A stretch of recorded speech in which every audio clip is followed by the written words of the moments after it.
नमस्कार माझ्या सर्वांना, मी शिवानी. गावाकडच्या स्वादमध्ये आपलं खूप खूप मनापासून स्वागत आहे. तर आज मी तुमच्यासोबत शेअर करत आहे इन्स्टंट फ्रुटीची रेसिपी. मस्त थंडी थंडी अशी. चला तर सुरू करूया आजची रेसिपी. त्यासाठी मी 3 आंबे घेतलेले आहे. त्यापैकी एक कच्चा आंबा घेतलेला आहे, जो आंबट असते जास्त प्रमाणामध्ये तो वाला, आणि सोबतच 2 पिकले आंबेसुद्धा घेतलेले आहे. तर अगोदर यांना छानपैकी धुवून घ्यायचं आणि नंतर पुसून घ्यायचं व नंतर साल काढायची. साल काढून झाल्यावर आपल्याला कट करून घ्यायचं आहे. तुम्ही अशा प्रकारे अगोदर साल काढूनसुद्धा कट करू शकता किंवा डायरेक्ट अशी एखादी फोड कापूनसुद्धा त्याच्यावर पल्प काढू शकता. तर मी एका आंब्याचं तसं आणि एका आंब्याचं अशा प्रकारे कट केलेलं आहे. तर असं मी अगोदर थोडंसं लांबसर कापलं, नंतर असं आडव्या प्रमाणामध्ये कापून त्याचे स्क्वेअर शेपमध्ये असं छानपैकी डिझाईन येण्यासाठी कट केलेलं आहे. हे फक्त असं डिझाईन येण्यासाठी आणि सोबतच छान दिसण्यासाठी एवढंच असते. आणि नंतर हे वाला पूर्ण पल्प आपल्याला एका भांड्यामध्ये काढून घ्यायचं आहे. नाहीतरी नंतर आपल्याला हे काय करायचं आहे, मिक्सरमध्ये बारीकच करायचं आहे. तर तुम्हाला जसं कट करायचं आहे तशा प्रकारे कट करायचं. फक्त एवढंच का की साल नाही टाकायची आहे. तर बाकीचं पण मी अशाच प्रकारे पूर्ण पल्प काढून घेतलेला आहे. छानपैकी असं काढून झाल्यानंतर याला आपल्याला मिक्सरमध्ये बारीक करायचं आहे. तर त्यामध्ये मी थोडासा फूड कलर व सोबतच साखर घेतलेली आहे. तुम्हाला जितकं गोड आवडत असेल ना तितकी साखर घ्यायची, कमीसुद्धा करू शकता. ही थोडीशी 2 चमच कमी इतकी 1 कपच्या जवळपास, म्हणजे पाऊण कप असल्यासारखी साखर होती. तर मिक्सरच्या भांड्यामध्ये टाकायचं पूर्ण पल्प, गोड आंब्याचा आणि आंबट आंब्याचा सुद्धा.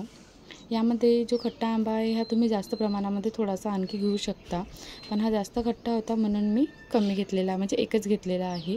आणि नंतर त्यामध्ये साखर व फूड कलर टाकून याची छानपैकी प्युरी तयार करून घ्यायची आहे. बारीक करताना यामध्ये मी पाणी टाकलेलं नव्हतं, पण नंतर थोडंसं अर्धा कपच्या जवळपास पाणी टाकणार आहे. नंतर कढाईमध्ये नॉनस्टिकची कढाई घ्यायची असेल तर, आणि त्यामध्ये पूर्ण पल्प टाकून घ्यायचा व मिक्सरच्या भांड्यामध्ये मी अर्धा कप पाणी घालून ते पाणी यामध्ये टाकून घेतलं आहे व सोबतच मिक्स करून घेतलेलं आहे.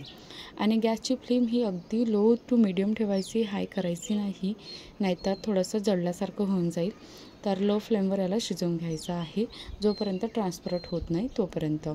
कमीत कमी 5-7 मिनटं याला छानपैकी आपल्याला शिजवून घ्यायचं आहे लो फ्लेमवर, आणि ढवळत राहायचं आहे. बघू शकता आता अगोदरपेक्षा थोडंसं थिक झालेला आहे व शायनीसुद्धा झालेला आहे. अशा प्रकारे याला कंटिन्यू आपल्याला ढवळत राहायचं आहे आणि शिजवून घ्यायचं आहे. 5-6 मिनटानंतर हे शिजलेलं आहे आणि बघू शकता की ते ट्रान्सपरंट झालेलं आहे. बघा अशा प्रकारे इतकं आपल्याला शिजवून घ्यायचं आहे. आणि नंतर यामध्ये मी 2 चम्मचच्या जवळपास व्हिनेगरसुद्धा टाकलेलं आहे. व्हिनेगर टाकल्याने हे आणखी आपल्याला जास्त वेळ स्टोअर करू शकतो. यासाठी याला मिक्स करून घ्यायचं आणि मिक्स करून झाल्यानंतर याला थंड होऊ द्यायचं. पूर्णपणे थंड झाल्यानंतर एखादा स्ट्रेनर घ्यायचं, मोठीवाली जी छन्नी असते ना अशा प्रकारे ती घ्यायची आणि त्यामध्ये पूर्ण पल्प टाकून आपल्याला छानून घ्यायचं आहे. म्हणजे जे पण काही लंग्स वगैरे 1-2 वगैरे धागे वगैरे असेल ना आंब्याचे वगैरे, तर ते निघून जाईल यासाठीच.